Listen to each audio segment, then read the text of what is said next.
Elon Musk is utterly embarrassed in a Cambridge lecture hall. What would you think if you saw this headline appear on your Twitter feed? It's certainly an attention-grabbing piece of news, isn't it? Cambridge students had also hoped to see such a post go viral, but Musk's reaction left everyone shocking. Today was a special day. Musk hosted a presentation that brought together scientists and engineers from around the world in an effort to recruit the best minds for cutting-edge projects at SpaceX and Tesla. However, by the end of the session, Musk still hadn't found any students that impressed him.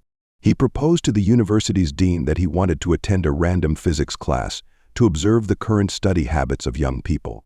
His goal: to uncover hidden talents. He chose Cambridge University, one of the most prestigious academic institutions in the world. The campus, surrounded by grand Gothic architecture and historic buildings, had been home to some of the greatest minds in science and research. The fresh air carried a light fragrance from the gardens and rows of lush green trees, creating an academic atmosphere that was both serious and serene. As Musk walked through the stone-paved corridors, he felt the weight of history in the university's walls and the intensity of purpose in the students' focused expressions. He anxiously stepped into the Cavendish Hall lecture hall, where an intellectual showdown was about to begin. Musk randomly selected a physics class at Cambridge University. The vast lecture hall had towering ceilings, polished wooden benches, and blackboards covered with complex equations. The professor leading the class was Edward Richter, a man known for his radically liberal views. He was an outspoken critic of the wealthy elite and, in particular, had a strong disdain for Elon Musk. Richter had always believed that Musk was nothing more than a lucky businessman with a gift for persuasion, rather than a person with any real scientific foundation. To him, Musk's creations were nothing short of absurd. As Elon Musk entered the room, a wave of applause filled the hall, yet the students' eyes betrayed their curiosity mixed with skepticism. Professor Richter wasn't about to miss this opportunity to publicly diminish Musk's reputation. With a smirk, he stepped to the center of the podium, arms crossed over his chest. "What a rare honor," he said, elongating each word with evident sarcasm. "We have the presence of one of the most successful entrepreneurs of our time, a man who once dreamed of sending humanity to Mars," and he paused, squinting. "Perhaps I also dream of solving physics problems." The class erupted in laughter at the professor's jab. "It's a pleasure to attend your class, Professor Richter. I've heard a lot about you from the dean, but I certainly wouldn't dare waste the time of someone as deeply knowledgeable in physics as yourself," Musk responded politely, his words carrying a subtle undertone. Richter, however, had no intention of accepting Musk's courtesy. Instead, he doubled down with even more sarcasm. "Oh, but I don't blame you. Perhaps business minds like yourself only need to be good at signing contracts, hiring brilliant people to work for them, and then taking all the credit," he laughed. This remark visibly irritated some members of Musk's team, but Musk himself remained calm and replied, "It seems that the success of SpaceX and Tesla has yet to convince Professor Richter of my abilities," he quipped with his usual humor. "Why don't you demonstrate those abilities for us?" Richter officially challenged him.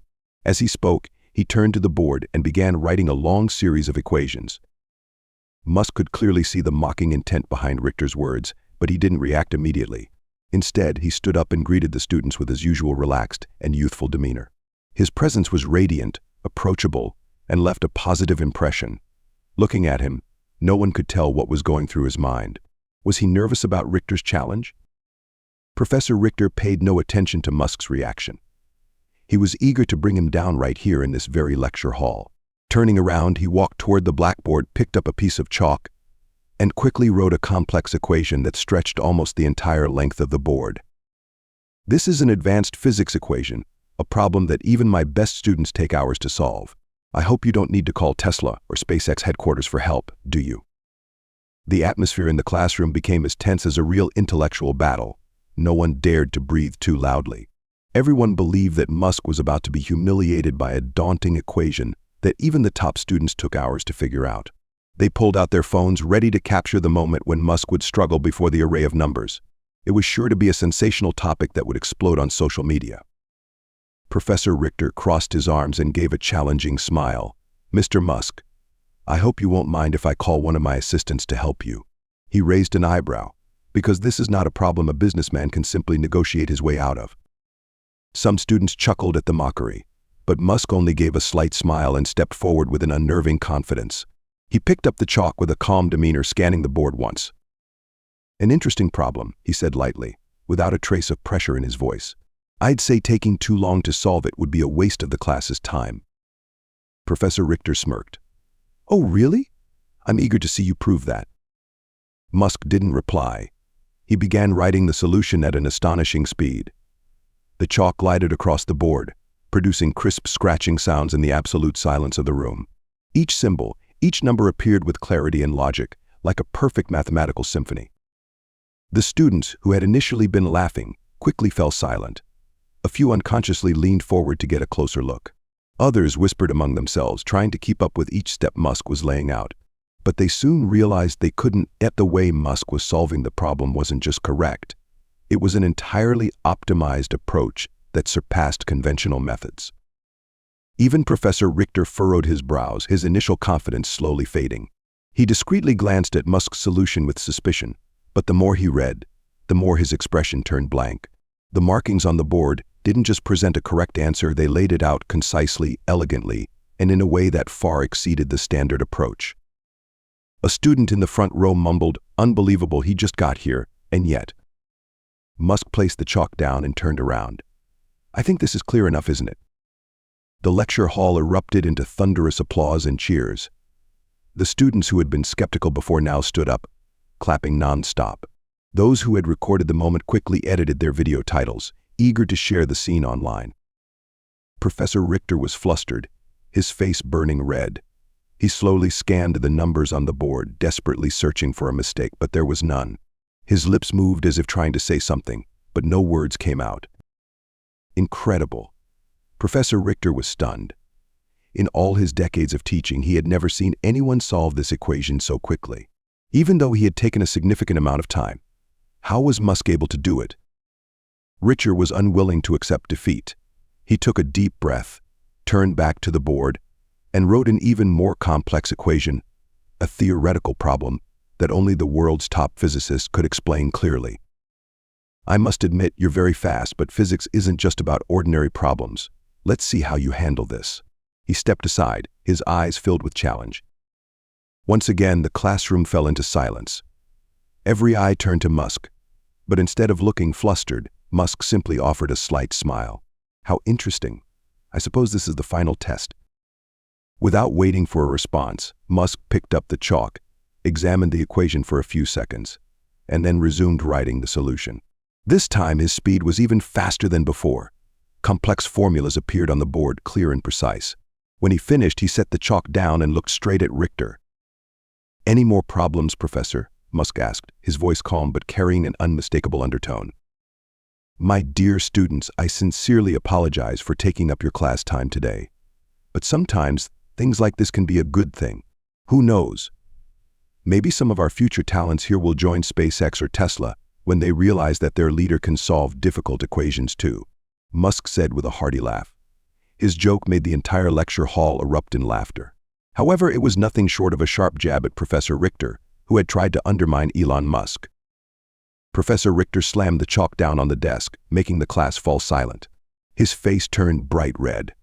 He stood motionless, staring at the board, where once again Musk's solution was not only correct but so concise and optimized that it left no room for argument. A prolonged silence filled the room as both the students and Professor Richter came to a realization: Musk was not just a businessman, he was a genius. The students who had initially been skeptical now stood up and clapped enthusiastically. And of course, these clips would soon be uploaded online. One student stood up, laughing. "Maybe today we didn't just learn physics, we also learned an important lesson about prejudice."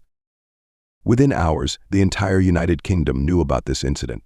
Major news outlets reported on Elon Musk's remarkable talent and Professor Richter's dismissive attitude. On social media platforms, millions of comments erupted, some praising Musk's brilliance, while others criticized Richter for his bias and inappropriate challenge. At Cambridge, attendance in Professor Richter's lectures began to dwindle. Students no longer wanted to sit in a classroom with a professor who lacked respect for others. Faced with mounting public pressure, the university administration could no longer ignore the situation. The school's board summoned Professor Richter to investigate the incident.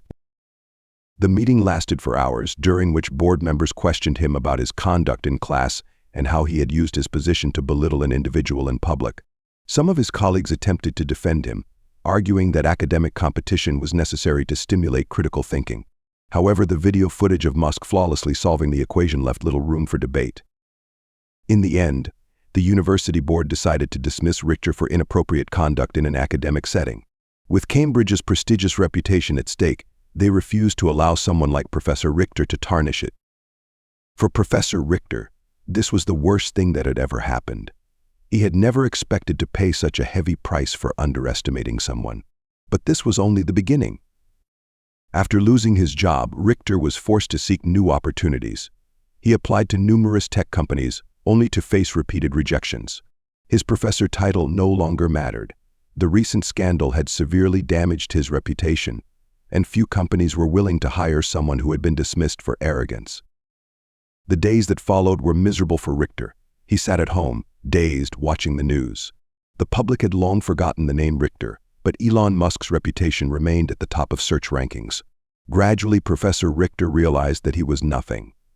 A professor's title was not something unique to him. There were countless people out there far more talented. He came to see himself as a frog at the bottom of a well. He had underestimated others for too long, or rather, he had refused to acknowledge their efforts. Even if one were to say that Elon Musk was lucky, no one remains lucky forever. His success must have stemmed from his own abilities. The more Richter thought about it, the more regret consumed him. He decided to leave the city and return to the countryside, opening a small farm to make a living. Until one day, a job invitation changed his life once again. A renowned technology company invited him for an interview. Professor Richter was utterly shocked. For the first time in a long while, he felt hope, rekindled the hope of contributing his knowledge once more. He meticulously prepared his resume, put on his best suit, and stepped into the company's headquarters. It was only when he entered the interview room that Richter realized who was sitting across from him. With a slight but unmistakably mischievous smile, it was Elon Musk. The atmosphere in the room seemed to freeze. Richter tried to mask his discomfort, but it was clear that he had walked into an utterly unexpected situation. "Welcome, Professor Richter," Musk spoke, his tone calm yet laced with amusement. "I heard you're looking for a new job." Richter's throat went dry. He couldn't believe how cruel fate could be. The very man he had publicly mocked in front of an entire classroom, the one who had humiliated him in front of millions online, was now the person holding his future in his hands. Elon Musk crossed his arms, his smile remaining sharp yet composed. "So, Professor Richter, I must admit I was quite surprised when I heard about your situation. I had sent an invitation, but I certainly didn't expect to see you here in person. I thought you weren't interested in working for one of the so-called capitalist conglomerates." Musk's wit was as sharp as ever. Richter took a deep breath, trying to steady himself. I admit that I had unfair prejudices against you, Musk. To be honest, I was envious of you, of the wealthy elite. That jealousy made me deny your talent. But you made me see how wrong I was. I cannot deny the truth. You are not just a successful businessman, but also someone with a profound understanding of science. I was wrong." Musk nodded, appearing amused. "It's good to hear you say that. But I have one question. Why should I hire someone who publicly opposed me and was even fired for unprofessional behavior? I have thousands of exceptional candidates waiting for this opportunity." Richter swallowed hard. He knew he had no choice but to be honest, because I've learned an important lesson. I used to think that only those in academia were the true geniuses, but you've proven that knowledge isn't confined to the walls of a university. I want to work with visionaries, people who dare to challenge the limits. And if there's anyone who can change the world, I believe you're one of them. Musk was silent for a moment. His eyes studied Richter carefully, as if assessing the sincerity of his words. Finally, Musk chuckled. "Well said, Richter. I don't hold grudges. I believe in giving people second chances. But remember, here no one is judged by their title or degree, only by what they can achieve. If you truly want to prove your worth, you'll have to work harder than anyone else." For the first time in his life, Richter felt a sense of relief. He nodded. "I'm ready." Under Musk's leadership, Richter quickly adapted to the challenging yet incredibly creative work environment. Initially, the transition was not easy, going from a professor accustomed to standing at the lectern giving orders and imparting knowledge, to learning how to work as part of a team, setting aside his ego, and embracing the perspectives of others. But with each passing day, he changed. Instead of clinging to old biases, he began embracing innovation, asking questions, and continuously exploring new ideas. In the early days, Richter struggled to connect with his young but highly passionate colleagues. He realized that the world of technology moved at a pace far beyond anything he had ever experienced. Meetings were filled with technical jargon he had once considered secondary, and discussions about artificial intelligence, new materials, and renewable energy forced him to constantly update his knowledge just to keep up. One undeniable advantage, however, was Richter's expertise in physics and mathematics, which made his work smoother. He also remained open-minded, and with his experience in lecturing, he helped his colleagues better understand complex definitions. Gradually, he earned their respect not because of his past reputation, but because of his hard work, humility, and sharp analytical thinking. He was no longer a mere critic on the sidelines, but had truly become part of the pioneering scientific team. Occasionally, he and Musk would engage in intense debates over technology and the future of humanity. But this time, their discussions were no longer bitter confrontations, they were genuine intellectual exchanges, where two great minds worked together to find the best solutions. One day, after an intense meeting about a new space project, Richter unconsciously glanced at Musk. They had come a long way from their tense confrontations in the university lecture halls. He chuckled, shook his head, and said, "I never thought I would say this, but thank you, Musk. You've taught me a lesson I will never forget." Musk looked at him, his eyes gleaming with amusement. "I don't need your thanks, Richter. I just hope that when you look back, you'll see that the most important thing isn't our egos, but what we can do to change the world." Richter nodded, for the first time truly understanding the weight of those words. And so, a new chapter began for two men who once seemed so opposed but now shared a common goal to push humanity further than ever before. The world is vast and knowledge is infinite. We will always encounter people far more talented than ourselves. Jealousy and envy will not make us better, they will only hinder our growth and self-improvement. Even in his 40s, Richter was unafraid to admit his mistakes and reinvent himself, which ultimately led him to success once again. The lesson about the value of every individual, never underestimating others. Does this resonate with you? Share your thoughts in the comments. And don't forget to follow us for more inspiring stories.